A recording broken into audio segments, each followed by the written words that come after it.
नमो वरिहन्ताणम् नमो सिद्धाणं नमो आयुर्यम् नमो वज्रायाणम् नमो लोये सवसावनम्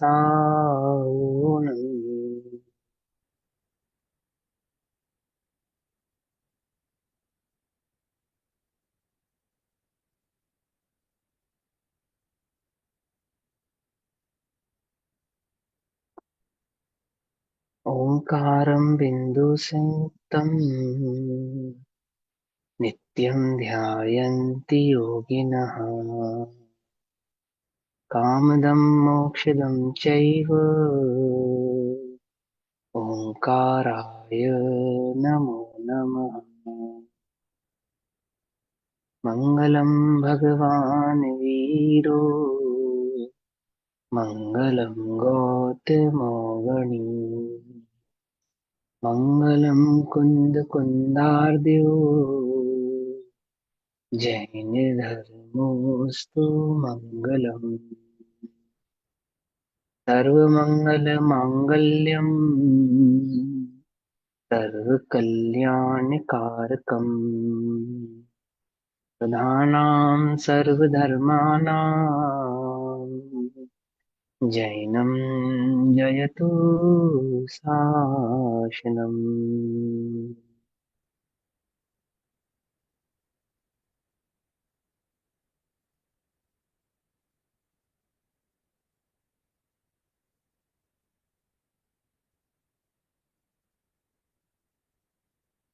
तज्जयति परं ज्योतिः समं समस्तैरनन्तपर्याये दर्पणतलैव सकला प्रतिफलति पदार्थमालिका यत्र।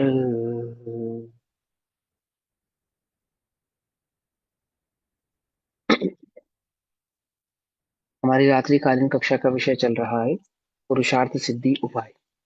और पुरुषार्थ सिद्धि उपाय के माध्यम से अभी तक हमने व्यवहार नहीं के प्रयोजन की, ये व्यवहार के आधार से उपदेश क्यों दिया जाता है और कौन उपदेश के लायक नहीं, अर्थात किसको उपदेश नहीं दिया जाना चाहिए, या यूं कहे कि व्यवहार का उपदेश इसलिए नहीं दिया जाता कि आप वो व्यवहार के उपदेश को सत्यार्थ मान लेवे।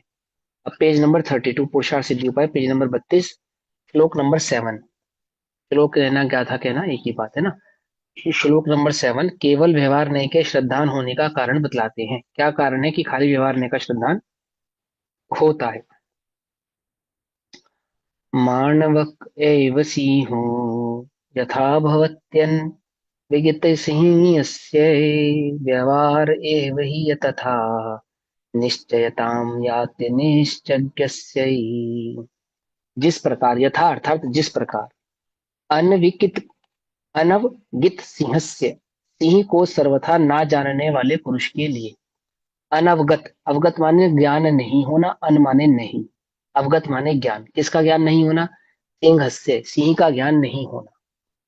जैसे किसी पुरुष को यह नहीं पता कि शेर किसे कहते हैं, सिंह दिखता कैसा है, होता कैसा है ना, तो उसको बिल्ली दिखला के, बिल्ली तो कॉमन है ना, शेर तो कॉमन नहीं है, तो बिल्ली दिखला देते हैं, भाई इसके जैसा होता है। वो शेर कैसा होता है, अब शेर कहाँ से लाए, तो बस उसको बिल्ली दिखाते हैं कि ऐसा होता है, और लेकिन उसका स्वरूप इससे बड़ा होता है, आदि आदि ऐसा कहकर कहते। तो जिस प्रकार अन अवगित सिंह से, सिंह को सर्वथा ना जानने वाले पुरुष के लिए, माणवकः अर्थात बिलाव, बिलाव या बिल्ली कहो, बिलाव कहो, एव ही सिंह रूप भवती होता है, यही सिंह होता है, ये देख रहे हो ना, इसके जैसा सिंह होता है, ऐसा उसको बिल्ली दिखा के क्या बतलाया, ऐसा होता है। निश्चय से उसी प्रकार अनिश्चय से, निश्चय ने के स्वरूप से अपरिचित पुरुष के लिए व्यवहार, व्यवहार ही निश्चय नय को प्राप्त होता है। जिसको निश्चय नय की खबर नहीं है, तो उसके लिए व्यवहार ही क्या हो जाता है, निश्चय नय के समान हो जाता है। यथा ही अनवगित सिंहस्य मानव एवं सिंह भवती, अर्थात जिस प्रकार निश्चय से वास्तव में जिसने सिंह को नहीं जाना है, अब सिंह और बिलाव में तो बहुत अंतर होता है, जमीन आसमान का अंतर होता है ना। लेकिन बस रूपरेखा, कुछ रूपरेखा मिलती जुलती होने से क्या कह दिया गया उसको कि देख भाई, इसके जैसा होता है। कहा ये नहीं, कहा यही शेर है, ऐसा नहीं कहा, इसके जैसा होता है। कहा तो ये था। मान क्या लिया उसने कि वही क्या है, शेर है, सिंह ही है। समझे नहीं समझे, मान लिया उसने कि यही से शेर है। उसी प्रकार क्या कहते हैं, जिस प्रकार निश्चय ने से वास्तव में जिसने सिंह को नहीं जाना है, उसके लिए बिलाव ही सिंह रूप होता है। तथा अनिश्चय जिससे व्यवहार है एवं निश्चयताम याति, उसी प्रकार जिसने निश्चय के स्वरूप को नहीं जाना है, उसको व्यवहार ही निश्चय रूप हो जाता है। अर्थात व्यवहार को ही निश्चय मान बैठता है। अब उसको उपदेश तो हमने व्यवहार का ही दिया था, निश्चय का नहीं दिया था। दिखाई तो उसको बिलाव ही था, शेर तो दिखाया नहीं था। लेकिन ये भी कहा था कि ये बिलाव जैसा होता है, ये कहा था। पर उसने बात को तो सर्वांगिक रूप से समझा नहीं ना, उसने क्या समझ लिया, बिलाव ही शेर है, ऐसा समझ लिया। ऐसे ही उसको व्यवहार ने का उपदेश दिया था कि पहले तो उपदेश उसको निश्चय का ही दिया था। पहले तो उसको उपदेश यही कहा था ना, तू आत्मा है। वो तो उसको समझ में नहीं आया, तो भेद प्रतिभेद करते करते करते करते उसको व्यवहार के पक्ष में लेकर आए, है ना। अब उसने क्या समझा, अंतिम बात पे, एक निर्णय पे, किस पे पहुंचा वो, कि व्यवहार ही निश्चय है, अर्थात व्यवहार ही मुक्ति का स्वरूप है। ये व्यवहार उपदेश ही वास्तव में धर्म का उपदेश है, ऐसा मान लिया उसने। तो क्या कहते हैं, जिस प्रकार बालक सिंह को नहीं पहचानता हुआ बिलाव को ही सिंह मान लेता है, अज्ञानी उसी प्रकार अज्ञानी जीव निश्चय के स्वरूप को नहीं पहचानता हुआ व्यवहार को ही निश्चय मान लेता है। क्यों मान लेता है व्यवहार को निश्चय, क्योंकि व्यवहार के स्वरूप को नहीं पहचान पाया इसलिए। और व्यवहार का उसको उपदेश किस लिए दिया था, क्योंकि वो निश्चय के स्वरूप को पहचान नहीं पा रहा था, या उसकी बुद्धि इतनी नहीं थी कि वो निश्चय के स्वरूप को पहचान पाए। उसका स्पष्टीकरण करते हैं, जो जीव अपने शुद्ध चैतन्य रूप आत्मा के श्रद्धान ज्ञान आचरण रूप मोक्ष मार्ग को नहीं पहचानता, अर्थात जो निश्चय रत्नत्रय के भाव को नहीं पहचानता, सात तत्वों के स्वरूप को नहीं पहचानता, छह द्रव्य आदि द्रव्य गुण प्रलय के स्वरूप को नहीं पहचानता, है ना, वह जीव व्यवहार दर्शन ज्ञान चरित्र का साधन करके अपने को मोक्ष का अधिकारी मानता है। अर्थात उसको जो व्यवहार से रत्नात्रय का उपदेश दिया, व्यवहार से रत्नात्रय का उपदेश क्या दिया था, कि उसको उसको क्या कहा, सम्यक दर्शन किसको किसको कहना, कि सच्चे देव के दर्शन को सम्यक दर्शन कहना। ये भगवान जो वीतरागी भगवान है, ये सच्चे देव हैं, अन्य अन्य कोई देव नहीं है। अर्थात इन्हीं के दर्शन पूजन ज्ञान श्रद्धान को क्या कह दिया, कि यही जीव का सम्यक दर्शन है। इनके स्वरूप का ज्ञान ही सम्यक ज्ञान है, और संयम आदि का आचरण ही सम्यक चारित्र है। समझ नहीं बात, हिंसा आदि नहीं करना, चोरी आदि नहीं करना, है ना, पांच पाप आदि से निवृत्त होना, क्या है ये चारित्र है। ठीक है ना। अब ऐसा तो नहीं कि वो चारित्र नहीं है वो चारित्र है। पांच पापों से निवृत्ति होना चारित्र है। परंतु वास्तविक चारित्र क्या है, स्वरूपाचरण चारित्र वास्तव चारित्र है। पांच पाप से निवृत्ति मात्र हो जावे और जीव अपने को मोक्ष मार्गी मान लेवे, तो ऐसा तो होता नहीं है। ठीक है ना। अब कोई ये समझे कि पांच पापों को छोड़ने की जरूरत ही नहीं है तो मोक्ष मार्ग हो जाएगा, तो ऐसा नहीं कह रहे हैं। ऐसा नहीं कह रहे हैं, क्या कह रहे हैं, कि वो जो पांच पाप छूटे थे, वो पांच पाप छोड़े थे तो किसी एक को पकड़ना भी था। इसको पकड़ना था। पहले पहले पकड़े थे पांच पाप, पांच पाप का कर्ता बन रहा था। अब क्या पकड़ लिया, कि पांच पाप नहीं करना, ये पकड़ लिया। पकड़ना क्या था, आत्मा स्वरूप, कि मैं वह कर नहीं सकता, वह मेरे करने योग्य कार्य नहीं है, मैं तो ज्ञाता दृष्टा भगवान आत्मा हूं। अब क्या कर लिया उसने, नहीं करना नहीं करना नहीं करना। देखो ऐसी बात हो गई, समझो व्यवहार कैसा पक्ष है। जैसे अब हम आपको ये कहें कि आप सबको 1 करोड़ रुपए की 1 करोड़ रुपए का इनाम दिया जाएगा सभी को। बस एक शर्त है। बोले क्या शर्त है, बोले 30 सेकंड तक आपको बंदर का ध्यान नहीं करना। क्या नहीं करना, बंदर का ध्यान नहीं करना, है ना। फिर हमने आपको बोला आंख बंद कर लो, बंदर का ध्यान 30 सेकंड तक नहीं करना है आपको। ना बंदर की पूंछ देखनी है, ना बंदर को डाल पे उछलता हुआ देखना है ना बंदर के खेल कूद देखने हैं, ना बंदर की गुलाटियां देखनी है, ऐसा कुछ नहीं देखना। अब आप 30 सेकंड तक क्या कर रहे हो, है? बंदर दिख रहा है या नहीं दिख रहा बंदर को ही याद कर रहे हैं। है? अरे भैया बंदर ही बंदर दिख रहा है, और कुछ दिख ही नहीं रहा है। समझे, ऐसा है व्यवहार पक्ष। तो व्यवहार में क्या कहा था, कि पांच पाप नहीं करना। तो अब उसके चित्त में क्या घूमने लगा, हाँ, ये पाप नहीं करना धर्म है, पाप नहीं करना धर्म है, पाप नहीं करना धर्म है, पाप नहीं करना धर्म है। तो सारे पूरा उसका टोटल का टोटल फोकस किस पे चला गया, जो देह आश्रित चारित्र है, देह आश्रित चारित्र, ऐसा नहीं करना, ऐसा नहीं करना, ऐसा नहीं करना, ऐसा नहीं करना, ऐसा नहीं करना, छुओ मत, देख के चलो, देख के उठो, देख के बैठो। अब इतना किया तो शाबाश, उसका निषेध नहीं कर रहे हम, है ना। पाप के प्रति इस बात का विवेक जागरण रखना कि मुझे ये कार्य करने योग्य नहीं है, ये तो शाबाश। परंतु दिन रात उसी का चिंतन, उसी का संभाषण, है, उसी का सारा सारा का सारा उसी की माला फेरना, ये सब थोड़ी था। पाप से निवृत्ति ली थी ताकि स्वरूप में प्रवृत्ति होवे, तो स्वरूप की प्रवृत्ति तो की नहीं। पकड़ में बात नहीं पकड़ में? आपने बच्चे से कहा कि बेटा तेरे एग्जाम चल रहे हैं, तुझे टीवी नहीं देखना। Okay mummy. अब उसने टीवी भी नहीं देखा और पढ़ाई भी नहीं की,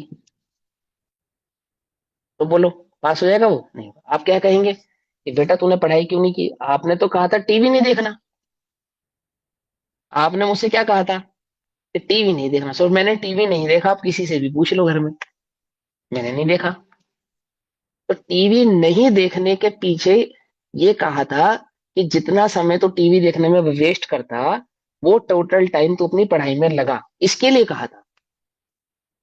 ऐसे क्या कहा था व्यवहार के उपदेश में कि जो पांच पाप आदि की जो प्रवृत्ति थी, भोगों की जो प्रवृत्ति थी, उसको त्याग के, उसको छोड़ के अपने योग उपयोग को कहाँ पे लगाना था? स्वरूप में लगाना था। स्वरूप में तो लगाया नहीं, बस उनको छोड़ के बैठ गया, मैं तो धर्मात्मा हूं क्या, देखो। बोले नहीं। क्या समझा उसने? बिलाव को शेर समझ लिया, समझे? बिलाव को शेर समझ ले तो क्या कहा कि को पहचानता हुआ व्यवहार को ही निश्चय मान लेता है ना।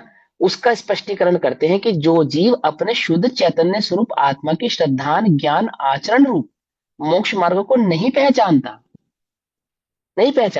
वह जीव व्यवहार दर्शन ज्ञान चारित्र का साधन करके अपने को मोक्ष का अधिकारी मानता है। ठीक। अरिहंत देव निर्ग्रंथ गुरु दया धर्म का श्रद्धान करके अपने आप को सम्यक दृष्टि मानता है। मानना चाहिए नहीं मानना चाहिए? बोलो। है? अच्छा, जो सम्यक दृष्टि होते हैं उन्हें अरिहंत देव निर्ग्रंथ गुरु दया धर्म का श्रद्धान नहीं होता? बोलो। होता है।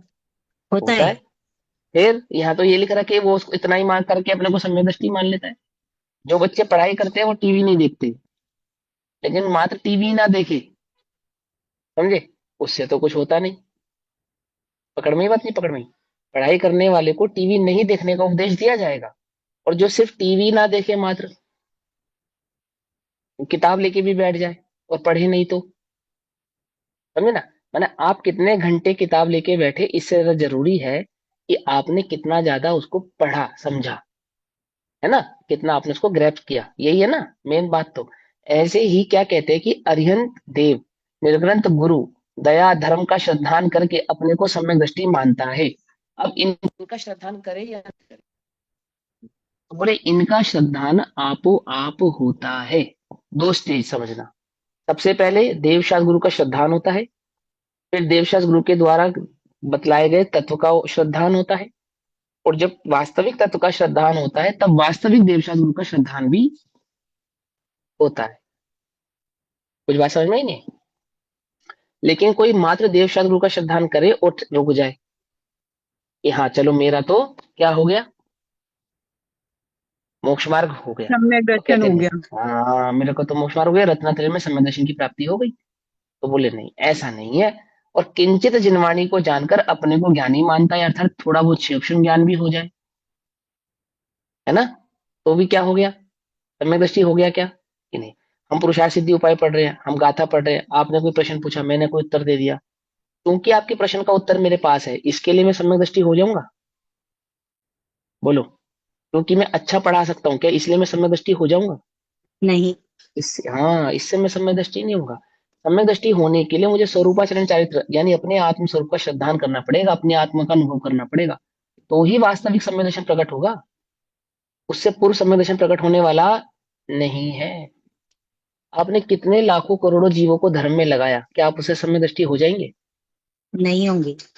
हाँ, ये समझ नहीं आ रही है बात, ये समझो। हमने तो क्या समझा, सम्यक दर्शन की क्या इकाई बनाई है कि हमारे को बहुत अच्छा क्षेम ज्ञान हो, और उस क्षेम ज्ञान के बल पे हम बहुत अच्छे प्रभावक बने, बहुत बढ़िया प्रवचन करें, और बहुत सारे लोग हमारी कक्षा को, प्रवचन को, उपदेश को सुनकर अपने जीवन में परिवर्तन लाए। तो उसके आधार से मुझे क्या हो जाएगा? सम्यक दर्शन हो जाएगा। सम्यक दर्शन हो जाएगा। नहीं होता, ये कदापि नहीं होता, तीन काल में नहीं होता। क्या कहते हैं? ए, उल्टा नहीं पकड़ना। गुरुदेव तो कहते हैं अरिहंत के आधार से सम्यक दर्शन होता नहीं। क्या कहा? सम्यक दर्शन होने का कारण कौन है? ओहो, स्वयं का। वह जो, वो स्वयं, स्वयं ध्रुव भगवान आत्मा ही उसका कारण है, जिसको है प्रकट होना वही उसका कारण है। और सूक्ष्म कहते हैं तो तत्समय की योग्यता या पर्याय का स्वरूप में आचरण जब प्रकट होना है, तब होता है मैं तो क्या हूँ? ज्ञाता हूँ। नित्य। मैं तो मात्र ज्ञाता हूँ। मैंने उसके स्वतंत्र भाव को समझे बिना तो प्रकट होता नहीं है, नहीं। उसके स्वरूप को समझे बिना तो प्रकट होता नहीं है। नहीं। और जिसे जिसे स्वरूप की महिमा आती किसी का अनम्यूट है भैया शायद। है, हाँ कोई बात नहीं, किसी का अनम्यूट हो तो भैया म्यूट कर लो। और जिन्हें स्वरूप की महिमा आती है उनको, उनके साथ क्या होता है कि उन्हें देवशास्त्र गुरु की महिमा भी अवश्य ही आती है। आती ही आती है, ऐसा नहीं नहीं आती है। समझ में बात? गुण स्थान प्रमाण, मुनिराजों को भी होती है तीर्थंकरों की भक्ति, अपने गुरुओं की भक्ति, शास्त्र के प्रति भक्ति, उनके प्रति जो उनको, उनके प्रति जो प्रेम वात्सल्य का परिणाम मुनिराजों की भी होता है।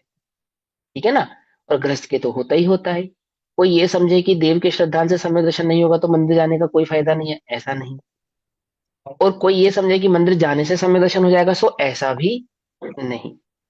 दोनों बातें, जिन्हें स्वरूप की महिमा आती है उन्हें देवशास्त्र गुरु की भी महिमा आती है, और जिन्हें देवशास्त्र गुरु की वास्तविक महिमा आती है उन्हें स्वरूप की महिमा आए बिना रहती नहीं है।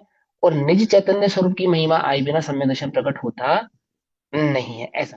तो अरिहंत देव निर्ग्रंथ गुरु दया धर्म का श्रद्धान करके अपने आप को सम्यक दृष्टि मानता है, और किंचित जिनवाणी को जानकर भी अपने को ज्ञानी मानता है। महाव्रत आदि क्रिया का साधन करके अपने को चारित्रवान मानता है। बोलो, पांच महाव्रत आदि का पालन करे, अणुव्रत आदि का पालन करे, तो अपने को चारित्रवान माने। ठीक है ना? अपने को भी लगता है ना, अपने को भी कितना घमंड हो जाता है, थोड़ा ब्रह्मचर्य जीवन में आ जावे, है ना, और पांच पापों से थोड़ी निवृत्ति हो जावे, तो अपने को लगता नहीं क्या हमारा चारित्र भैया एकदम सोने की कसौटी जैसा। तो वास्तविक चारित्र को नहीं पहचानता, इतना किया तो शाबाश, ये भी समझो, है ना? इतना किया तो शाबाश, आपने ये सब कार्य नहीं किया कि हमने नहीं किया, ये तो बहुत अच्छी बात है।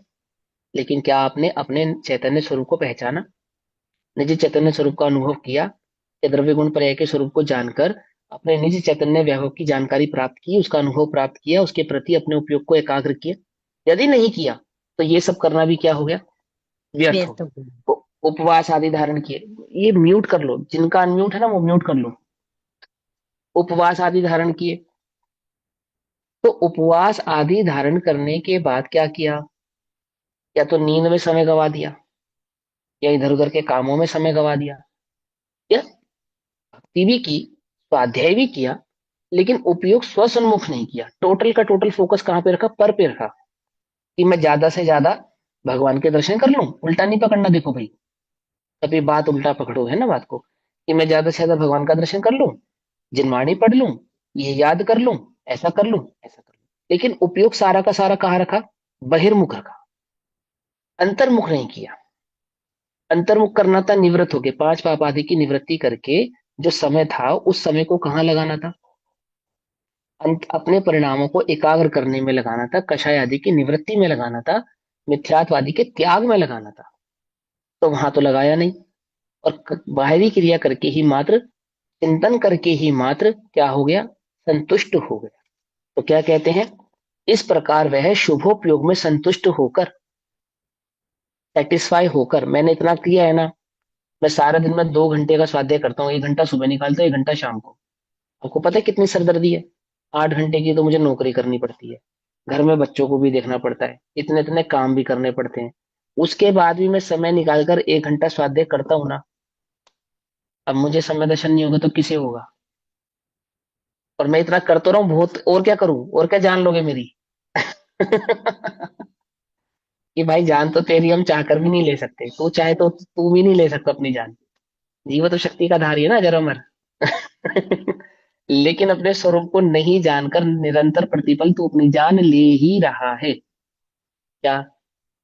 कि अपने जो चैतन्य स्वरूप को ना जानकर, अपने वास्तविक रत्नत्रय के भाव को ना पहचान कर, ये मनुष्य भाव, ये जैन कुल किस लिए मिला था, इसका ज्ञान ना करके वो वास्तव में अपनी जान ले रहा है।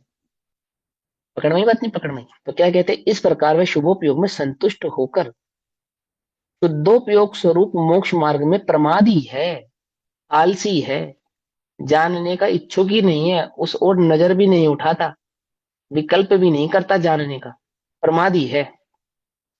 प्रमादी कैसे है? प्रमादी ऐसे है कि उसको जानने का विकल्प भी नहीं करता, ये प्रमाद है उसका। समझे या नहीं समझे? आप लोग प्रमादी हो या नहीं हो? जो 3 घंटा स्वाध्याय करे, 4 घंटा स्वाध्याय करे, वो प्रमादी नहीं है ना? वो प्रमादी नहीं है ना? बोलो। है। अब ये समझना पड़ेगा, जिसको जिसको स्वरूप को जानने का वास्तविक विकल्प नहीं है, वो प्रमादी है, भले ही वो कितना ही स्वाध्याय करता हो। मैं बहुत पढ़ूं और पढ़ाऊं, ये तो प्रमाद है। मैं शास्त्र की सारी इकाइयों को, उनकी उपमाओं को, उन सारे सिद्धांतों को याद कर लूं, समझ लूं, ताकि जब कभी प्रवचन करना पड़े, कभी गोष्ठी हो, कोई प्रश्न पूछे तो मैं तुरंत उत्तर दे दूं।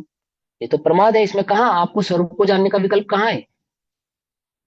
कहाँ है बोलो? शास्त्र खोलकर बैठा है, पढ़ने के लिए बैठा है, सिद्धांत सीखने के लिए बैठा है, तो क्या इस विकल्प से बैठा है कि ये मेरा स्वरूप मुझे जानना है, ये मेरी बात है? क्या है अंतरंग में विकल्प? क्या है कि मैं कितना जानता हूं ये बतला दूं, या सामने वाला कितना जानता है ये जान लूं, या मेरे जैन शास्त्र क्या कहते हैं ये जान लूं, या मुझे करना चाहिए चलो कर लेता हूं, नहीं करूंगा तो क्या होगा, अथवा इस भाव का सुधार करने के लिए पढ़ लेता हूं, अथवा आगे आने वाले भावों का सुधार करने के लिए पढ़ लेता हूं। लेकिन जब तक ये विकल्प जागृत ना करे अंतरंग में कि ये मेरे स्वरूप की बात है और मुझे मेरा स्वरूप जानना है, तब तक तो प्रमाद ही है। बोलो, आप ये पढ़ रहे हो तो स्वरूप जानने के लिए पढ़ रहे हो या नहीं? अपने आप से पूछो, अपने चित्त से पूछो कि मैं सिर्फ अब 1 घंटा पढ़ा और बंद करके और रख दिया, उसके बाद क्या किया? चिंतन किया, विचार किया, सोचा कि मैंने जो अभी 1 घंटा भर पहले पढ़ा, जिनवाणी में, शास्त्र स्वाध्याय में, धर्म सभा में जो मैंने सीखा, वो मेरे स्वरूप की बात थी। क्या मैं सचमुच ऐसा ही आत्मा हूँ? क्या मैं सचमुच ज्ञाता दृष्टा ही हूँ? क्या सचमुच मेरा स्वरूप, द्रव्य गुण पर्याय का स्वरूप इतना स्वतंत्र है? क्या वास्तव में मैं कुछ नहीं कर सकता?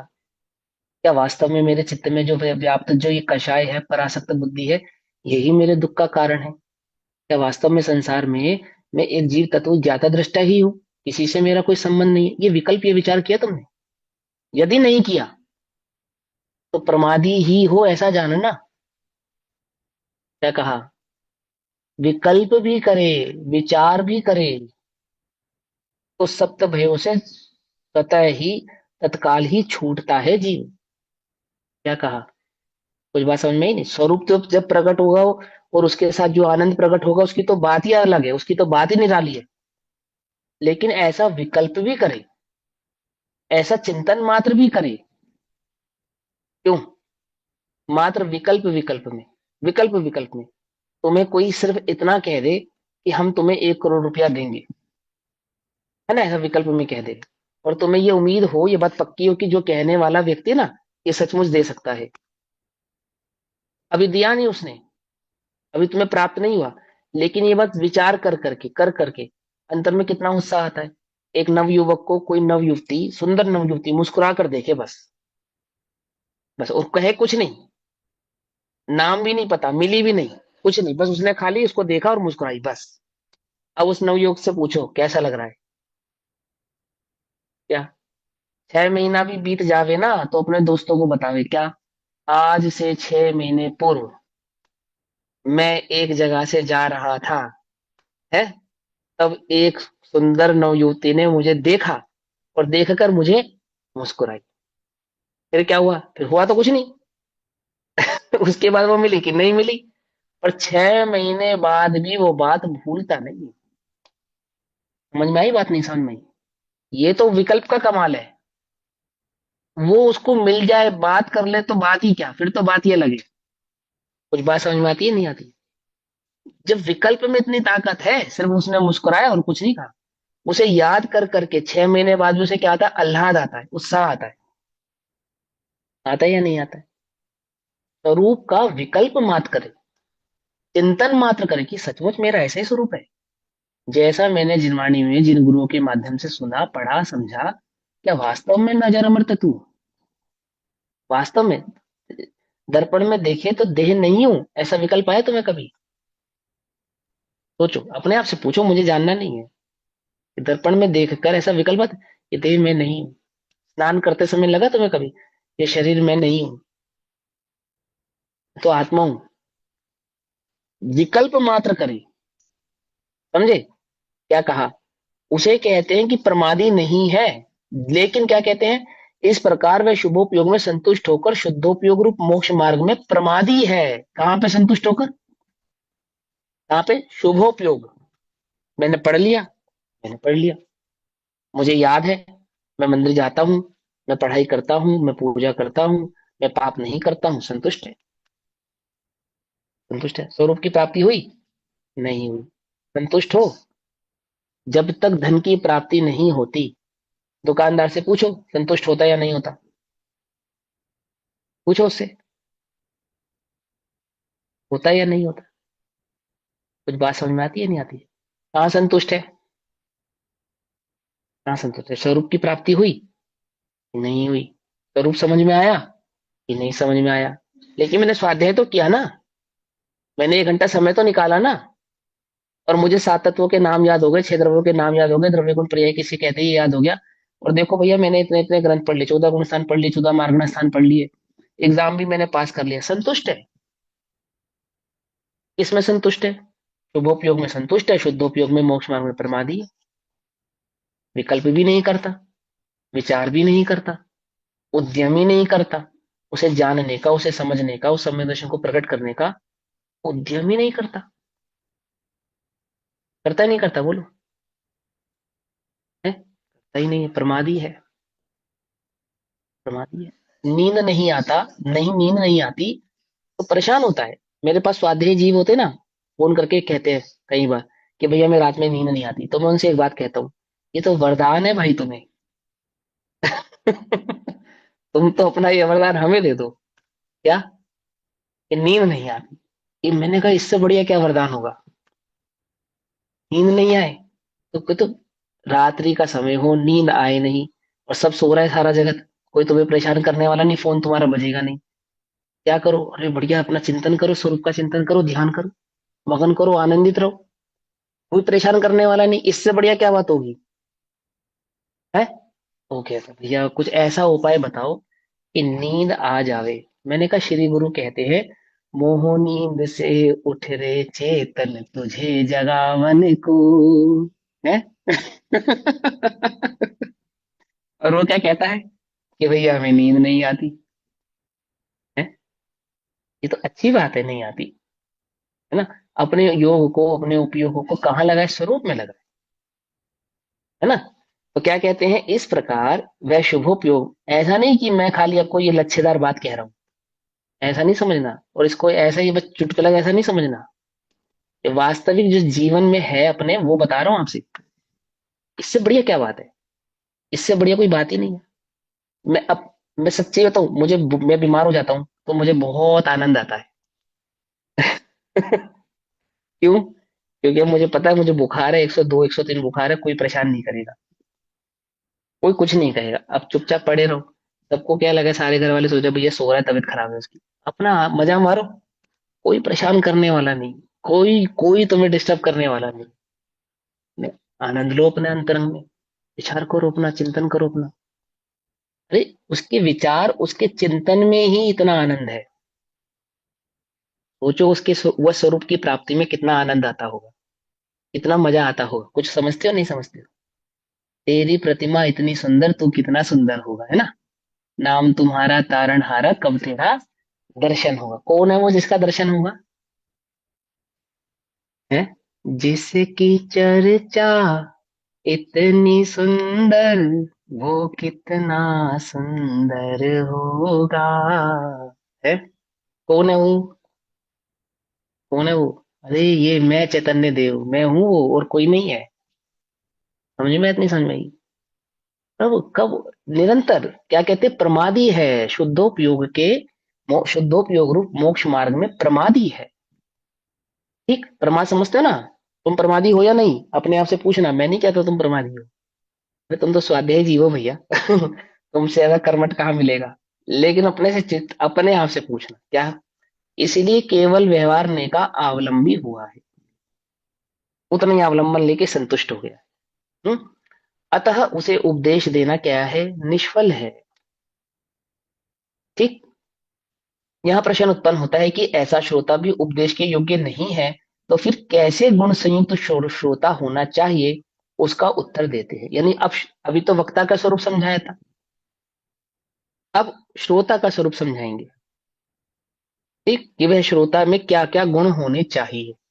यदि तुम्हें वास्तविक श्रोता बनना है तो अपने अंतरंग में, अपने भीतर इस प्रकार के गुणों को क्या करो, उत्पन्न करो। जैसे किसी को सोल्जर बनना हो, सैनिक बनना है ना, तो कितने प्रकार के टेस्ट में उसको पास होना पड़ता है कि इतनी, कम से कम इतनी तो उसकी हाइट होनी चाहिए, है ना, इस प्रकार की फिजिक होनी चाहिए, दौड़ में इतने सेकंड में इतनी मीटर की दौड़ में पास होना चाहिए, ऐसा ऐसा होता है ना, तो जाके उसका सिलेक्शन होता है। सोल्जर नहीं बनता, सोल्जर नहीं बनता, क्या बनता होता है उसका, सिलेक्शन होता है। ऐसे ही श्रोताओं की लिस्ट में मेरा नंबर आवे, तो उसके लिए मेरे चित्त में, मेरे अंतरंग में, मेरे भीतर में क्या गुण होना चाहिए, कैसा होना चाहिए। अभी तो मैं इसी को मान के संतुष्ट हूं कि मैं श्रोता हूं। तो आचार्य देव कहते हैं कि जो श्रोता होता है, 8वें नंबर के श्लोक में ये बतलाएंगे कि उसमें कैसे गुण होने चाहिए। व्यवहार निश्चयो यः प्रबुद्धे तत्त्वेन भवति मध्यस्थः प्राप्तनोति देशनायाः स एव फलम विकलम शिष्ययाः। यह, जो जीव व्यवहार निश्चयो, अर्थात व्यवहार नए और निश्चय नए को तत्वेन, वस्तु स्वरूप से, वस्तु स्वरूप से अर्थात वस्तु के आधार से, यदा कदा जहां तहां व्यवहार निश्चय नए का जैसा मर्जी स्वरूप नहीं, जैसा मर्जी स्वरूप नहीं, व्यवहार निश्चय और व्यवहार को कैसे समझता है, वस्तु के आधार से, वस्तु के स्वरूप के आधार से, अर्थात वस्तु को भी समझे और वस्तु के प्रतिपादन भाव को भी समझे, ऐसा। बात समझ में आई नहीं, या नहीं समझ में आई? तो क्या कहते हैं, जो जीव व्यवहार निश्चयो, दो प्रकार का व्यवहार निश्चय होता है, एक लौकिक व्यवहार निश्चय, एक वस्तु स्वरूप का व्यवहार निश्चय। लौकिक व्यवहार निश्चय में तो आप बड़े चतुर हैं, भैया आप ही का घर है, ना भैया ने अपना घर माना, ना आपने भैया का घर माना। लौकिक व्यवहार, आप तो हमारे भाई जैसे हैं, आप तो हमारी माता जी जैसे हैं, है ना, और आप आए तो आई बाहर, है, ये क्या है, ये लौकिक निश्चय व्यवहार है। लेकिन वस्तु स्वरूप का निश्चय व्यवहार कैसा है ना, वो वास्तविक वस्तु स्वरूप को जाने, उसके अस्ति नास्ति, तत् अतत्, है ना, समस्त परिणामों को, समस्त भावों को भली प्रकार से पहचानने वाला हो, द्रव्य गुण पर्याय को, समस्त भाव को, समग्र भाव को समग्रता से जानने वाला हो, उसके प्रतिपादन शैली के निश्चयात्मक और व्यवहारात्मक स्वरूप को पहचानने वाला हो। पकड़ में ही बात नहीं, पकड़ में ही, है ना। लौकिक निश्चय व्यवहार नहीं, अलौकिक निश्चय व्यवहार, अर्थात आगम में जो वस्तु स्वरूप में निश्चय व्यवहार बतलाया गया है उसका। तो क्या कहा, जो जीव व्यवहार नए और निश्चय नए को, कैसे व्यवहार और निश्चय को, जो वस्तु स्वरूप से यथार्थ रूप से जानकर मध्यस्थ होता है। आहा, मध्यस्थ होता है मतलब, मध्यस्थ होता है का अर्थ कौन करेगा, बताओ भैया। मध्यस्थ, आनंदित होता है सर अपने वो हाँ ऐसा स्वरूप। भी ये कह सकते हैं। संभाव संभाव रखता है, व्यवहार और निश्चय नहीं है हाँ, इसमें। वीत राग भाव को प्रकट करता है। जगत में जिसको मध्यस्थता कहते हैं, उसके, वो वास्तविक मध्यस्थता नहीं है, वो तो धोखा है। क्या, बिचौलियापन नहीं, कि हम तुम्हारे भी और हम तुम्हारे भी, जैसे अमेरिका पाकिस्तान का भी दोस्त और हिंदुस्तान का भी दोस्त, ऐसी मध्यस्थता नहीं। क्या समझे, कि व्यवहार भी मोक्ष मार्ग है और निश्चय भी मोक्ष मार्ग है, इसको मध्यस्थ नहीं कहते। एक अपेक्षा से आप भी सही हैं और एक अपेक्षा से हम भी सही हैं, इसको मध्यस्थता नहीं कहते। क्या कहा, मध्यस्थता अर्थात वीतरागता, उसको कहते हैं मध्यस्थता, जिसमें वस्तु स्वरूप को जानकर क्या हो गया, संभाव प्रकट हो गया, संतुष्टि प्रकट हो गई। कैसी संतुष्टि प्रकट हो गई, जैसे मुनिराज, उपसर्ग करने वाले और उपसर्ग को से बचाने वाले दोनों के प्रति कैसे है? मध्यस्थ है या नहीं है ना? तो क्या है उनकी मध्यस्थता? कि एक अपेक्षा से उपसर्ग करने वाला ठीक और एक अपेक्षा से बचाने वाला ठीक, ऐसा। उपसर्ग विपराग करने वाले को, विपराग हाँ, विपराग। उपसर्ग करने वाले को तो देखा और कहा ये तो मेरे कर्म का हो देता इसलिए इसने उपसर्ग किया, और उपसर्ग बचाने वाले को देखा, देखकर कहा इसको धर्म बुद्धि थी इसलिए मुझे बचाया, ऐसा ऐसा। इसे नहीं कहते मध्यस्थता। ध्यान से सुनना। उपसर्ग करने वाले के प्रति ये विचार नहीं कि मेरे कर्म के उदय के कारण इसने उपसर्ग किया, अब करो कि भैया ये तो सही विचार है, इसमें क्या गलती है? ये गलती है, गलती है, बहुत बड़ी गलती है। अभी बतलाऊं क्या गलती है? कौन बतलाएगा? आप लोगों में से कोई तो बतला देना चाहिए, अब तो बता देना चाहिए, इतना समय हो गया पढ़ते पढ़ते। ये सामने वाले ने, जिसने मुझ पे उपसर्ग किया, ये मेरे कर्म के उदय के कारण इसने मुझ पे उपसर्ग किया है, इसे मध्यस्थ परिणाम नहीं कहते। और इसने, जिसने मेरे को उपसर्ग से बचाया है, इसकी धर्म बुद्धि के कारण इसने मुझे उपसर्ग से बचाया है, इस परिणाम को मध्यस्थ परिणाम नहीं कहते। कि ये क्या तो कह रहे हो कि कर्तापना, हाँ, कर्तापना आ जाएगा तो वो तो अकर्ता है। हाँ, बहुत बढ़िया, बहुत बढ़िया, वेरी गुड। तो किसे कहते हैं मध्यस्थ परिणाम? कि उपसर्ग करने वाले को भी अकर्ता देखते हैं और उपसर्ग से बचाने वाले को भी अकर्ता देखते हैं। हाँ, दोनों को अकर्ता देखते हैं। वस्तु स्वरूप में पुद्गल के हुए हुए कार्य को पुद्गल का परिणमन देखते हैं, आत्मा को मात्र ज्ञाता दृष्टा देखते हैं। इसे कहते हैं मध्यस्थ। कुछ बात समझ में आई या नहीं समझ में आई? जड़ चेतन की परिणति प्रभु सब अपने अपने में होती है। उपसर्ग किस पे हुआ? चेतन पे या जड़ पे? बोलो भैया। जड़ पे जड़ पे। जड़ पे ज, जड़ पे उपसर्ग हुआ या पुद्गल का परिणमन हुआ? पुद्गल का पुद्गल क्या समझे? उपसर्ग हुआ ही कहाँ? जड़ चेतन की परिणति प्रभु सब। वो जो निश्चय को, वस्तु स्वरूप को नहीं जानते, ऐसे मलेच्छ को उपसर्ग कहा। ये वो उपसर्ग है, उसको समझाने के लिए कहा। अरे ये इतने पुद्गल धर्मात्मा जीवन के साथ ऐसा क्या हुआ? बोले मुनिराजों पे उपसर्ग है, करने योग्य नहीं। पुद्गल की मुनिराज से परिणति पूछो। है। हाँ, मुनिराज से पूछो, क्यों मुनिराज साहब से पूछा कि मुनिराजों पे उपसर्ग होता है? अरे, नहीं होता है। जड़ चेतन की परिणति प्रभु सब अपने अपने में होती है।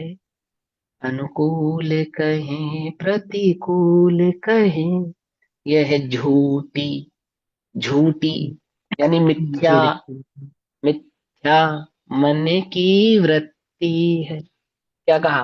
किसे कहते हैं मध्यस्थ? वो वीतराग परिणति, वो वीतराग भाव जिसमें जड़ में होने वाले परिणमन को जड़ का परिणमन माना जाए और और चैतन्य चेतन के परिणमन को मात्र चैतन्य का परिणमन जाना जाए। भैया क्योंकि मैं प्लीज ये चैतन्य हूँ। रिक्वेस्ट है, ये बार बार कोई अनम्यूट करके म्यूट ही नहीं करता, आपके साथ साथ आवाज आ रही है, रिपीट रिपीट रिपीट। अरे किसी का अगर म्यूट नहीं है तो उसको अनम्यूट कर लो, है ना? कोई बात। म्यूट करना है भैया, अनम्यूट रखता है कोई, एक जवाब दिया फिर चार जवाब पांच आते ही रहते हैं बैकग्राउंड से आंसर। अच्छा अच्छा अच्छा, कोई बात नहीं। हाँ, अकर्ता देखो, अकर्ता। और मजा करो क्या? अकर्ता देखो है।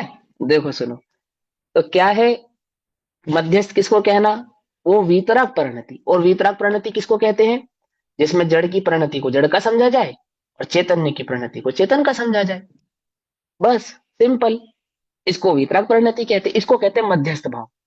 मध्यस्थ भाव ऐसा नहीं कि हम तुम्हारे भी पाले में, हम तुम्हारे भी पाले में, हमने तुम्हारी भी बात सुन ली और अब तुम्हारी भी बात सुन ली, अब सुनो हम एक बीच का मार्ग निकालते हैं, मध्यम निकाय।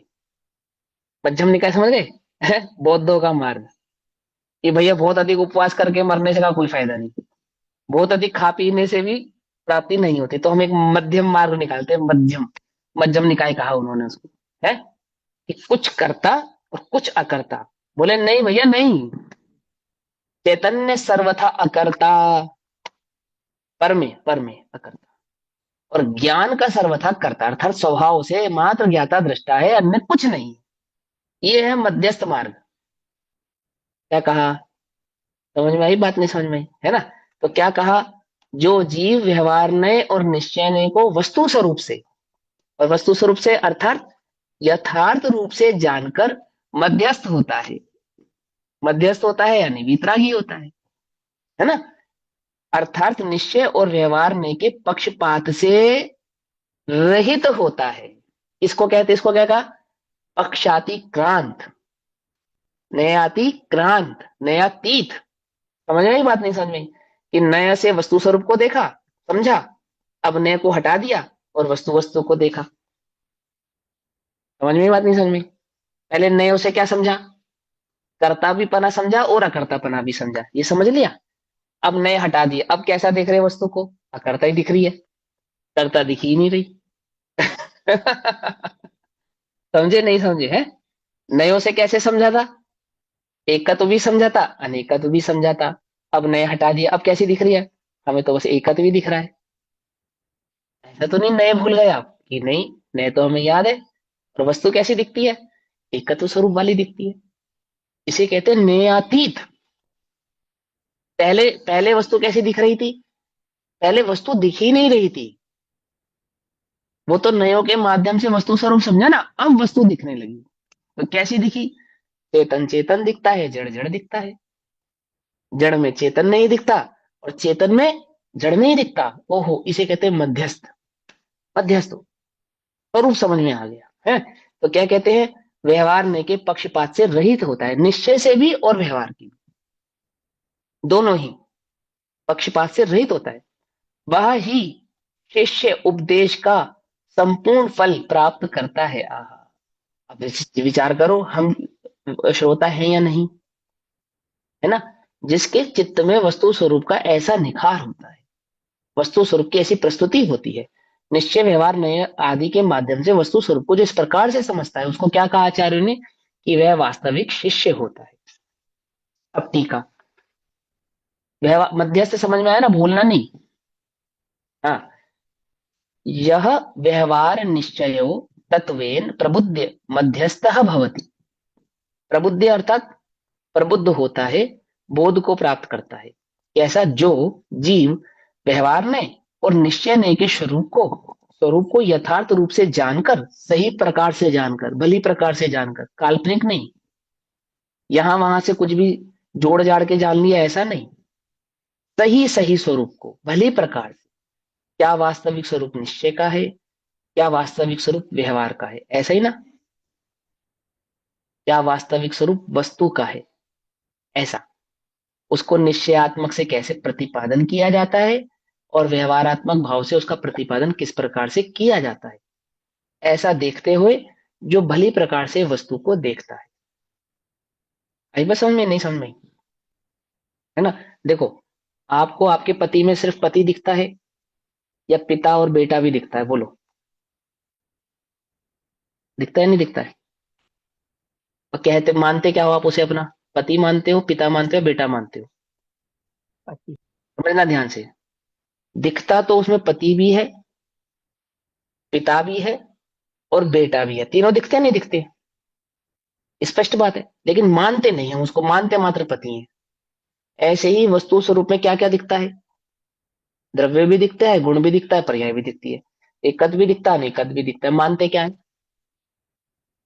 एक एकत्व चैतन्य ज्ञायक भाव के सिवा अन्य कुछ नहीं मानते। कुछ बात समझ में है या नहीं आई? देखेंगे तो सब दिखेगा, और माने क्या, एक चैतन्य ज्ञायक भाव के सिवा कुछ नहीं मानते हम। कि तुम्हें फिर द्रव्य गुण पर्याय एक अनेक तथा ये सब दिखता है, कि हाँ ये सब दिखता है, तो फिर तुम ये सब क्यों नहीं मानते? मानते हम उसको एक चैतन्य ज्ञायक भाव ही, और अन्य कुछ नहीं मानते। क्या सुनो, पति दिखता है, बेटा दिखता है, पिता दिखता है, पिता मानते हो, नहीं मानते, बेटा मानते हो, नहीं मानते, पति मानते हो, समझे? एकत्व भी दिखता है, अनेकत्व भी दिखता है, एकत्व मानते हैं। समझ में आई बात, नहीं समझ में आई? है? कैसा, क्या मानते हैं, दिखता सब कुछ है, मानते क्या है, जैसा वह है, जो हमारे लिए जो वह है ना वस्तु स्वरूप, वैसा हम मानते हैं। तो ऐसे ही उन्होंने कहा, क्या कहा, जो जीव व्यवहार ने और निश्चय ने के स्वरूप को यथार्थ रूप से जानकर, भली प्रकार से जान लिया उसने, है ना, जानकर, पक्षपात रहित होता है। अब पक्षपात से क्या हो गया? रहित हो गया, कोई पक्ष नहीं, निष्पक्ष हो गया। निष्पक्ष हो गया मतलब कि वस्तु को किसी एक पक्ष से देखे, ऐसा नहीं। एक बात, और जो मेरा स्वरूप है ना, मैंने अपने आप को देखा, तो अपने स्वरूप को अपने स्वरूप से देखे और पर के स्वरूप को पर से जाने, बस। इसको कहते हैं निष्पक्ष। निष्पक्ष, निष्पक्ष समझ गए? किसी का पक्ष नहीं लिया। किसी का पक्ष नहीं लिया मतलब जो जैसा है उसको वैसा देखना ही निष्पक्षता कहलाती है ना, लोक में भी। बोलो, लोक में निष्पक्ष किसको कहें? जैसा है वैसा देखे उसको निष्पक्ष कहें, या जैसा नहीं है वैसा देखे उसको निष्पक्ष कहें? बोलो, लोक में भी तो उसी को निष्पक्ष कहते हैं, चाहे मेरा है चाहे पराया है, लेकिन देखेंगे कैसा? जैसा है। यदि चोर है तो चोर देखेंगे, और साहूकार है तो साहूकार देखेंगे। जो ऐसा निर्णय ले उसको निष्पक्ष कहते नहीं कहते? कहते नहीं कहते? पक्षातिक्रांत कहते हैं, बस, पक्षाति। पक्षातिक्रांत कहते हैं उसको। उसने किसी का पक्ष नहीं लिया। ऐसे ही आगम में निष्पक्ष किसको कहते हैं? जो जैसी वस्तु का स्वरूप है उस वस्तु के स्वरूप को वैसा ही देखे, वैसा ही माने, अन्यथा ना माने। समझे? अन्यथा माने तो पक्षपात है, और निष्पक्ष माने जैसी है वैसी माने। तो मैं कैसा हूं? कैसा हूं मैं? ये देह कैसी है? ये पुद्गल क्या है? जैसा है वैसा माने। मैं चैतन्य ज्ञायक भगवान आत्मा हूं, अपना चैतन्य ज्ञायक भगवान आत्मा देखे। देह आदि को पुद्गल आदि का परिणमन देखे, वो निष्पक्ष परिणमन है। और जो पक्षपात करे, जो मेरा नहीं है उसमें अपना तो स्थापित करे, तो वो क्या है? तो पक्षपात हुआ। तो क्या कहा? जीव व्यवहार ने और निश्चय ने के स्वरूप को यथार्थ रूप से जानकर पक्षपात रहित होता है, अर्थात वस्तु के स्वरूप का भली प्रकार से उसको ज्ञान हो जाता है। स एव शिष्य देशनाया अविकलम फलम प्राप्तिनोति, अर्थात प्राप्तनोति अर्थात वह शिष्य उपदेश का संपूर्ण फल प्राप्त करता है। उसको उपदेश का पूरा फल प्राप्त होता है। पूरा फल प्राप्त होता है अर्थात, अर्थात कि गुरुदेव क्या समझाना चाहते हैं, वस्तु स्वरूप में क्या समझाना, जो स्वरूप की कैसे प्राप्ति होती है, वह संपूर्ण रत्नत्रय का मार्ग उसके चित्त में प्रकट होता है। फल क्या है उपदेश का? उपदेश का फल क्या है? कि उपदेश का फल है रत्नत्रय, सम्यक दर्शन ज्ञान चरित्र की एकाग्र रूप से प्राप्ति होना। उपदेश का फल है मोक्षादि गुणों की प्राप्ति होना, आठ कर्म आदि का निवारण होकर अनंत चतुष्टय ज्ञान दर्शन आदि की प्राप्ति होना, वो फल की प्राप्ति है। मोक्ष फलम निर्वपामति स्वाहा, प्राप्त क्या करना चाहते हैं? मोक्ष फल। आठ पूजा में आठवें नंबर का जो है ना श्लोक आपका अर्घ, तो क्या है? फल है ना या नहीं है? फल है ना? फल, फल क्या है? मोक्ष फल। मोक्ष फल, मोक्ष फल की प्राप्ति क्या है? वो वास्तविक प्राप्ति है। फल तो भगवान के यानी कि श्री गुरु के उपदेश की प्राप्ति का संपूर्ण फल क्या है? कि मोक्ष मार्ग में फल तो एकमात्र रत्नत्रय की प्राप्ति ही है, और उस रत्नत्रय की प्राप्ति उस शिष्य को प्राप्त होती है जिसमें इस प्रकार का गुण होता है। आगे भावार्थ, श्रोता में अनेक गुण होने चाहिए, परंतु व्यवहार और निश्चय को जानकर एक पक्ष का हठाग्रही रूप ना होने का गुण मुख्य रूप से होना चाहिए। कहा भी है, क्या कहते हैं फिर से? श्रोता में अनेक गुण होने चाहिए, कोई एक गुण होना चाहिए ऐसा नहीं, अनेक गुण वाला होना चाहिए। परंतु मुख्य गुण कौन सा होना चाहिए? तो मुख्य गुण होना चाहिए व्यवहार और निश्चय को जानकर एक पक्ष का हठाग्रही रूप ना होने का गुण, अर्थात हटी नहीं होने का गुण, वस्तु स्वरूप को भली प्रकार से पहचानना, ये श्रोता का गुण, मुख्य गुण होना चाहिए। कहा भी है, क्या कहा है? जय जिन्मयम पवज्जह तामा व्यवहार निश्चये मुयः एकेन विनाश जदि इत्थम अननेन पुण्यम। पंडित प्रभाकर जी कृत अनगार धर्माव्रत में कहा गया है, क्या कहा गया है? यदि तू जिन मत में परिवर्तन करना चाहता है, अर्थात यदि तू जैन मत की प्राप्ति करना चाहता है, परिवर्तन करना चाहता है अर्थात वह जैन धर्म में कहे गए वस्तु प्राप्ति करना चाहता है, यदि तू चाहता है कि तुझे वस्तु स्वरूप की प्राप्ति हो, तो क्या होना चाहिए? तो व्यवहार और निश्चय को मत छोड़, अर्थात निश्चय और व्यवहार के स्वरूप को भली प्रकार से समझ, मत छोड़ का मतलब ये नहीं कि पकड़ के बैठ। मत छोड़ का मतलब क्या है? निश्चय और व्यवहार के स्वरूप को भली प्रकार से समझ, उसको डिनाय मत कर। ऐसा मत सोच कि इसको जानने से क्या होगा, इसको समझने से क्या होगा और हमें तो पता लग गया, ऐसा नहीं। क्या कर? निश्चय और व्यवहार के स्वरूप को भली प्रकार से समझ। फिर क्या कर? यदि निश्चय का पक्षपाती होकर व्यवहार को छोड़ेगा तो रत्नत्रय स्वरूप तीर्थ धर्म का अभाव होगा, और यदि व्यवहार का पक्षपाती होकर निश्चय को छोड़ेगा तो शुद्ध तत्व स्वरूप का अभाव होगा। है ना? यानी एक को पक्ष को पकड़ेगा, दोनों के पक्षों को भली प्रकार से नहीं समझेगा, नहीं समझने पर ही ऐसा होगा कि तू किसी एक के साथ पक्षपात करेगा। सीधी सी बात है। हमने आपकी बात सुनी, दो पक्षों में झगड़ा हुआ, आपने जज बैठाया, जज ने एक पक्ष की बात सुनी और दूसरे पक्ष की सुनी ही नहीं, तो बोलो वो जो फैसला देगा क्या वो निष्पक्ष होगा? नहीं होगा। उसने दोनों पक्षों की बात भी सुन ली और किसी एक पक्ष के प्रति जोर रिश्वत खा ली या उसके प्रति प्रेम भाव रख लिया, तो क्या वो निष्पक्ष उत्तर अपना फैसला कर पाएगा? ये नहीं कर पाएगा। दोनों पक्षों की बात को सुनकर चिंतन करके मनन करके इस नतीजे पर पहुंचे कि सही को सही कहे, गलत को गलत कहे, तो फिर वो किसी एक अच्छे फैसले पर पहुंच पाएगा, तो उसका जो फैसला होगा वो निष्पक्ष कहलाएगा। आई बात समझ में नहीं? इसलिए क्या होता है, जज किसी थर्ड पार्टी को बनाया जाता है हमेशा, जो जिसका ना आपसे कोई ताल्लुकात हो, अर्थात रिश्ता हो, ना हमसे कोई रिश्ता हो। इसलिए बनाते ना, ताकि वो क्या ना कर सके, ना आपके साथ किसी तरह की कोई गड़बड़ कर सके, ना अब हमारे साथ।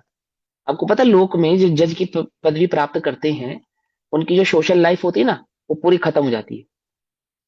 शादियों में नहीं जा सकते, पार्टी में नहीं जा सकते, रिश्तेदारों के घर नहीं जा सकते, ये सब जज को अलाउ नहीं होता। मालूम है ये बात? नहीं मालूम? पकड़ में ही? आपको पता है कंडक्ट्स ऑफ कोर्ट के मुताबिक कोई भी जज या वकील अगर लीव देता है, छुट्टी देता है, तो वो ये बहाना नहीं लगा सकता कि मुझे शादी में जाना है, बजाय बस उसके घर में उसके बेटे या उसकी बेटी की हो तो छोड़कर किसी रिश्तेदार की शादी में गया था या उसके उसके द्वारा रखी गई किसी पार्टी में गया था, ऐसा कोई जो सरकारी वकील या जज इसकी लीव नहीं लगा सकता। आपको मालूम है ये बात? नहीं मालूम? अलाउ नहीं है ये लीव लगानी, इस पे छुट्टी नहीं मिलेगी आपको। क्या कहा जाता है पता है? जज के लिए किसी रिश्तेदार की क्या शादी, मतलब वकील कैसे किसी शादी में जा सकती है? पकड़ में ही बात? नहीं पकड़ में? क्या कहते हैं उनको? माय लॉर्ड कहते हैं, भगवान का दर्जा दिया उसको। है ना? क्या है वो? न्यायाधीश है। और न्यायाधीश कैसे होते हैं कि न्यायाधीश का किसी से कोई रिश्ता नहीं होता, क्योंकि वो निष्पक्ष होता है ना, पक्षपात रहित होता है ना, तो उसका ना कोई अपना है और ना कोई उसके लिए पराया है, कुछ नहीं है। उसका क्या काम है कि दो पक्षों की बात को सुनेगा और सही को सही और गलत को गलत कहेगा। आप सही को सही साबित कर दो, गलत को गलत साबित कर दो, और वो आपको क्या दे देगा? फैसला दे देगा, बात खत्म। ऐसे ही यहाँ क्या कहा जा रहा है कि जो वस्तु स्वरूप को भली प्रकार से समझेगा, यदि तू जिन मत में परिवर्तन करना चाहता है, यदि तू चाहता है कि तेरे चित्त में, तेरे भीतर में भगवान के द्वारा दिया गया मोक्ष मार्ग का उपदेश स्थापित हो, तुझे रत्नत्रय की प्राप्ति हो, तो क्या कर? तो व्यवहार और निश्चय ने को मत छोड़, अर्थात निश्चय और व्यवहार के दोनों पक्षों को भली प्रकार से समझ। और क्या समझ? समझेगा तो पक्षपात नहीं करेगा, सुनेगा, वस्तु स्वरूप को समझेगा तो क्या नहीं करेगा? वस्तु स्वरूप पे क्या नहीं होगा? पक्षपाती नहीं होगा। कब होता है पक्षपाती? जब तू निश्चय और व्यवहार दोनों ही पक्षों को सुनता नहीं है, समझता नहीं है, तब क्या हो जाता है? पक्षपाती हो जाता है। यदि निश्चय के पक्षपाती होकर व्यवहार को छोड़ोगे तो रत्नत्रय स्वरूप धर्मचरित का अभाव होगा। बोलो भैया, मोक्ष किसको होता है, शरीर को या आत्मा को? बोलो, जल्दी जल्दी बोलो फटाफट। शरीर को होता है या आत्मा आत्मा को। को? आत्मा को। आत्मा को। आत्मा को होता है ना। मेरी आवाज नहीं आ रही क्या आप तक? तो फिर बोलने में क्यों घबरा रहे हो? या नींद आ गई? आ रही है, आ रही है, आ रही है। कि भैया मैं तो नींद आ गई है। मोक्ष किसको होता है, शरीर को या आत्मा को? आत्मा को। आत्मा को मोक्ष होता आत्मा है। को होता है। तो जब आत्मा को मोक्ष होना है तो घर से जाए चाहे जंगल से जाए, क्या फर्क पड़ता है? कपड़े पहन कर जाए सो कपड़े उतार कर जाए, क्या फर्क पड़ता है? स्त्री को होश हो, पुरुष को हो, क्या फर्क पड़ता है? और जैन को होश है, अजैन को हो, क्या फर्क पड़ता है? देवशास्त्र गुरु का श्रद्धान करे चाहे नहीं करे, क्योंकि मोक्ष तो आत्मा को होता है। क्यों? आत्मा तो होता ऐसा है ही है ना, फिर। या नहीं है? नहीं। या त्रियंश को नहीं, होता है, ऐसा मनुष्य नहीं को, है। मोक्ष तो आत्मा को होता है। नहीं, ऐसा तो नहीं है। ऐसे नहीं बोले, बोले तुम्हें निश्चय और व्यवहार के दोनों पक्षों को भली प्रकार से क्या नहीं किया, अभी समझा नहीं है। समझा नहीं। क्या कर लेगा, काल कैसे रोक लेगा? बोलो, मोक्ष तो आत्मा को होता है। तो चौथे काल में हो चाहे पांचवें काल में हो, 4:04 पे हो चाहे 4:05 पे हो, क्या फर्क पड़ता है? क्योंकि मोक्ष तो आत्मा को होता है। कुछ बात समझ में नहीं आ रही है? इस समय से कैसे बाधित हो सकता है ना?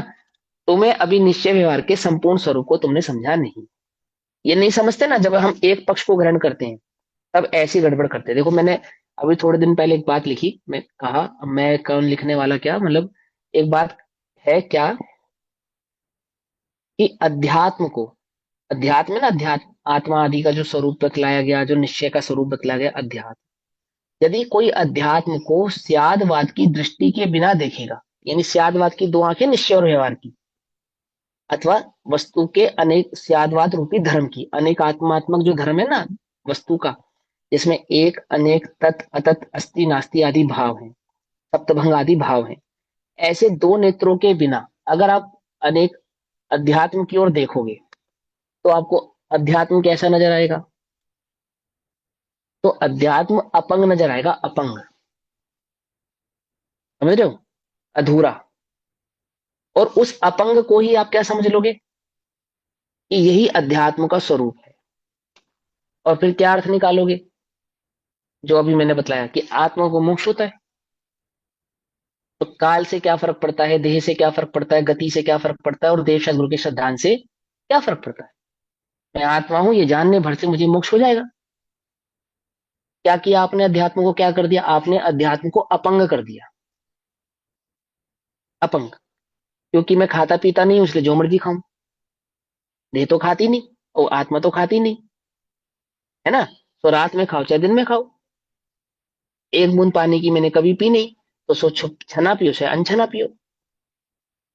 क्यों, क्या फर्क पड़ता है? पड़ता है या नहीं पड़ता है? तो वो क्या कर दिया आपने, अध्यात्म को अपंग कर दिया। अपंग। पकड़ में, जीव और पुद्गल के स्वरूप को भली प्रकार से पहचाना नहीं, तो क्या फर्क पड़ता है शुद्धि अशुद्धि से? सब पुद्गल का है। अशुद्ध वस्तुएं भी पुद्गल की हैं, शुद्ध वस्तुएं भी पुद्गल की हैं, है ना? गलत तो नहीं कह रहे आप, बात तो सही है ना? और चेतना कभी पुद्गल को छूता नहीं और पुद्गल कभी चैतन्य को छूता नहीं। सच्ची बात है ना, पक्की बात है ना? तो क्या फर्क पड़ता है शुद्धि से और अशुद्धि से? क्या फर्क पड़ता है चरणानियोग से, और क्या फर्क पड़ता है द्रव्यानियोग से? क्योंकि आत्मा तो कभी किसी को छूता ही नहीं। क्या किया आपने अध्यात्म को, क्या कहा? पंगु, अपंग कर दिया। क्यों? क्योंकि आपने उसको स्यादवाद की दृष्टि से नहीं देखा। स्यादवाद के नेत्रों के बिना अध्यात्म समझ में आता नहीं है। जगत में कितने अध्यात्मवादी हैं मालूम?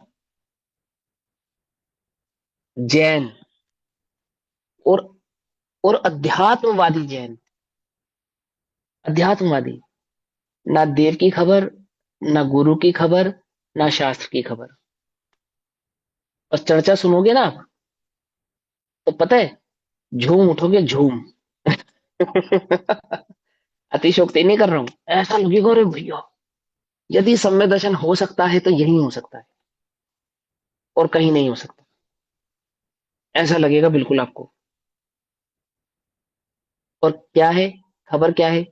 ना पानी छानने का विवेक, ना रात्रि भोजन का विवेक, ना सच्चे देवशास्त्र की खबर, ना विवेक, ना हिंसा का, ना हिंसा का विवेक, ना किसे गुरु कहना, गुरु के निर्ग्रंथता के क्या गुण है, कोई खबर नहीं। एकमात्र आत्मा, आत्मा, आत्मा, आत्मा, आत्मा, आत्मा, आत्मा, ज्ञाता दृष्टा आत्मा, भगवान आत्मा, 8 कर्मों से भिन्न आत्मा और शुद्ध चैतन्य आत्मा। बोलो सही है या गलत है?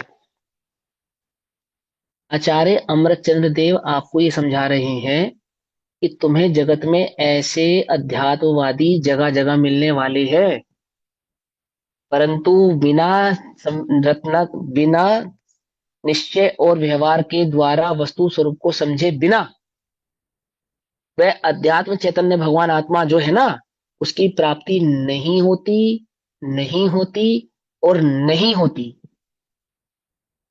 क्या समझे? कुछ समझ में आया? बात नहीं समझ में आई है? क्या कहते हैं? और यदि व्यवहार का पक्षपाती होकर निश्चय को छोड़ेगा तो शुद्ध तत्व स्वरूप का अभाव होगा। अतः पहले व्यवहार निश्चय को भले प्रकार जानकर पश्चात, पश्चात माने बाद में, पीछे, यथा योग्य इनका अंगीकार करना, ठीक, पक्षपात नहीं करना, यही उत्तम श्रोता का लक्षण है। ठीक, जो निश्चय व्यवहार को जानने रूप गुण वक्ता के बतलाए थे वे ही श्रोता को भी बतला दिए, तो इसमें विशेषता क्या हुई? वही निश्चयात्मक और व्यवहारात्मक वस्तु का स्वरूप जानने वाला आपने वक्ता कहा था, और वही निश्चय और व्यवहार के स्वरूप को जानने वाला आपने श्रोता कह दिया। तो इन दोनों में भिन्नता क्या है? तो विशेष भिन्नता तो हुई नहीं, श्रोता ही वक्ता हो गया, वक्ता ही श्रोता हो गया। तो क्या कहते हैं? जो गुण आधिक्य रूप से वक्ता में हो वही गुण हीनता रूप से थोड़े अंशों में श्रोता में भी होने चाहिए। इस प्रकार से वक्ता और श्रोता का वर्णन किया। बोले क्या अंतर है श्रोता और वक्ता में? कि हम जिन गुणों की बात कर रहे हैं ना, वो अधिक रूप से तो वक्ता में होते हैं और थोड़े कम रूप से श्रोता में होते हैं, बस इतनी सी बात है। जिसमें कम हो सो श्रोता, जिसमें ज्यादा हो सो वक्ता। इस प्रकार वक्ता और श्रोता का वर्णन किया। अब ग्रंथ प्रारंभ करते हैं 9वें नंबर की कलश या 9वें नंबर की गाथा से या श्लोक से। प्रथम ही पुरुष का स्वरूप कहते हैं। पुरुष माने, पुरुष का अर्थ होता है द्रव्य और पुरुष का अर्थ होता है आत्मा, दोनों अर्थ होते हैं, ठीक है ना। अब ग्रंथ का वर्णन करते हैं। इस ग्रंथ में पुरुष के अर्थ की सिद्धि का उपाय बतलाएंगे। पुरुषार्थ सिद्धि उपाय है ना, तो पुरुष के अर्थ माने प्रयोजनभूत पुरुष की सिद्धि का उपाय बतलाएंगे। तो प्रथम ही पुरुष का स्वरूप कहते हैं। तो 9वें नंबर के कलश में ग्रंथ प्रारंभ करते हैं, पुरुष का अर्थ कहेंगे। तो अभी हमारा समय हुआ, तो उसके लिए हम बाकी की चर्चा कल करेंगे। तब तक के लिए सभी को जय जिनेन्द्र। ओम नमः सिद्धेभ्यः। निज निधि निज में बतलाई, यह अनंत उपकार है, उसके लिए जिनवाणी माँ को वंदना शतबार। नमो